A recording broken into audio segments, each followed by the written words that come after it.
Welcome back to a Madman Big Finish review, a video series where I review some of the latest Big Finish releases. For this video, I'm going to be talking about Into the Night, the latest box set in the 5th Doctor Adventures range.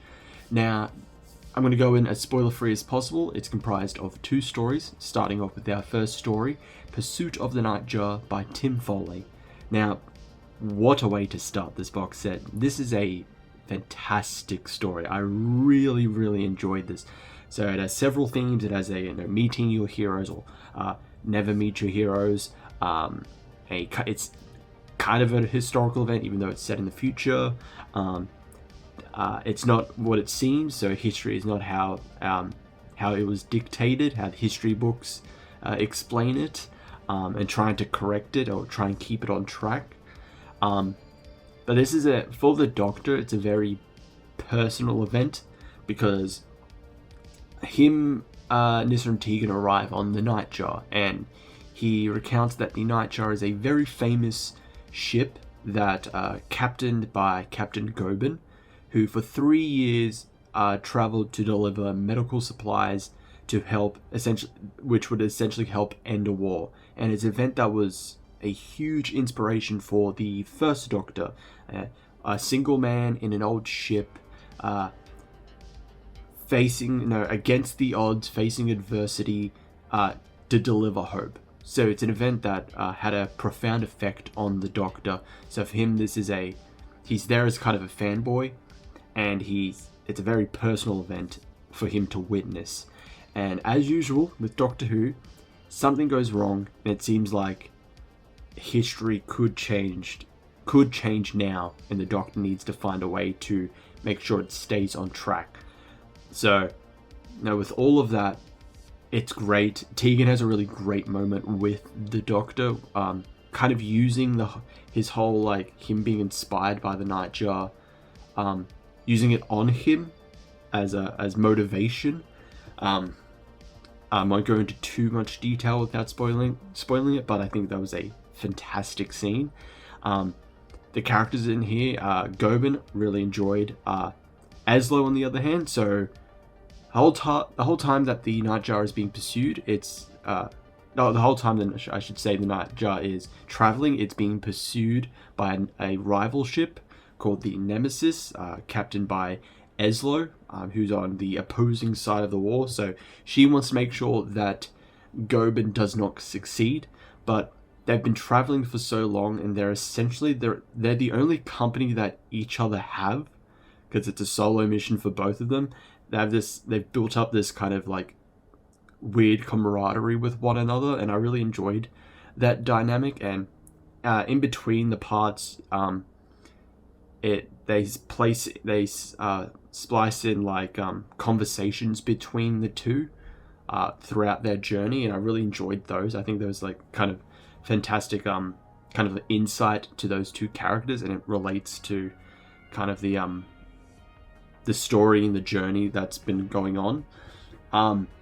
So I feel like this is a near perfect story. It's a near perfect story. If I had any issues with it, because it's a 2-hour long story, I feel like part 1 is a bit of a slow burn.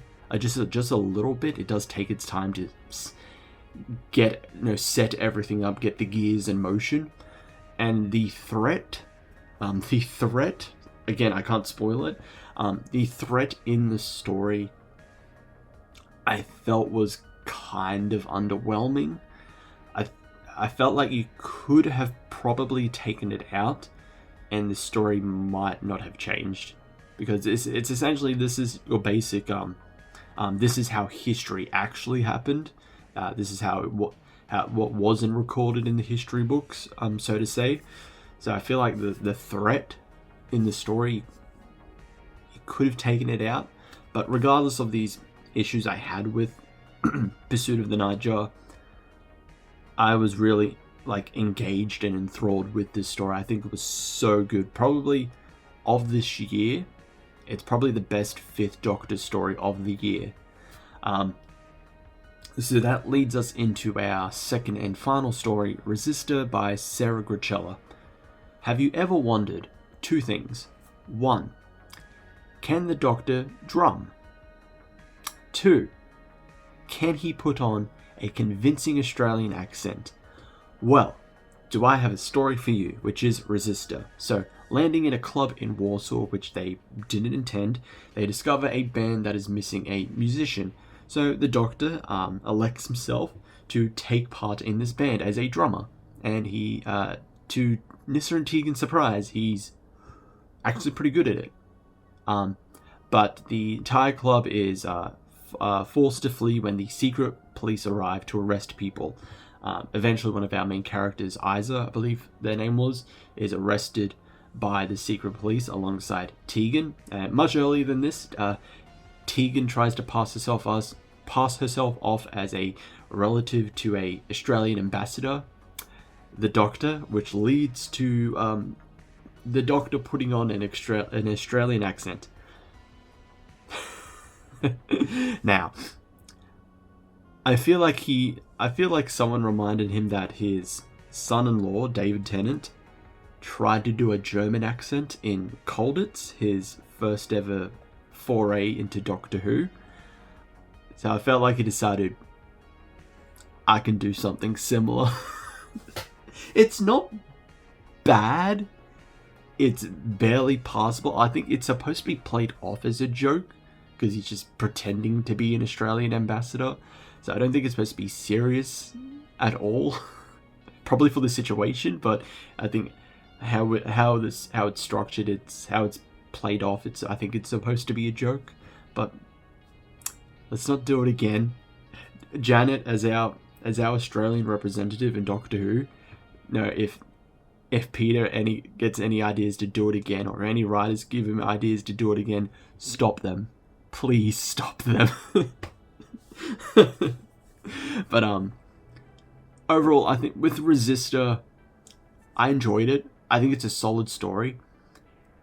It's unfortunately after Pursuit of the Nightjar. That's the only thing that's going against it, is that it's following on from like a really amazing story.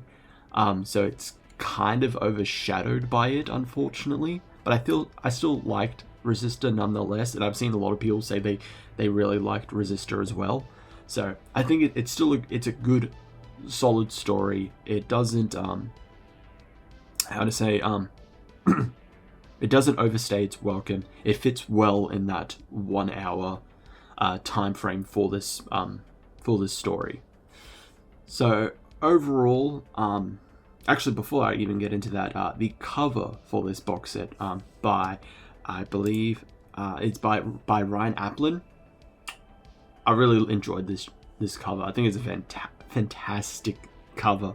I believe Ryan also did the previous box set. I'm just gonna have a quick look-see at conflicts of interest, and yes, Ryan also did the previous cover for conflicts of interest. Amazing covers, Ryan. Fantastic job. Now, rating overall. With the two stories, Pursuit of the Nightjar and Resistor, I really enjoyed them. Pursuit of the Nightjar particularly, was just fantastic. So good. An amazing story. Resistor, a solid, good story as well. So overall, I would give this box set a 8 out of 10. And honestly, as you know, I already did a best of 2022 Big Finish video. And I'm will be working on a 2023 at the end of the year, best of 2023. So, Into the Night, possibly a contender in the top 10, at least for me personally. I feel like it's top 10 material. We'll just have to wait and see with future releases, because there's not a lot on my list so far, not enough to make 10. So this could win being in a top 10 just by the fact that I don't have a lot on it. But yeah, I really enjoyed this box set. Fantastic. Best 5th Doctor box set release of this year. And has one of the best 5th Doctor stories of the year as well. So I'd say definitely check it out. Definitely have a listen to Into the Night. But that's it for this video. Thank you everyone for watching. I'll see you all in the next one. Ciao.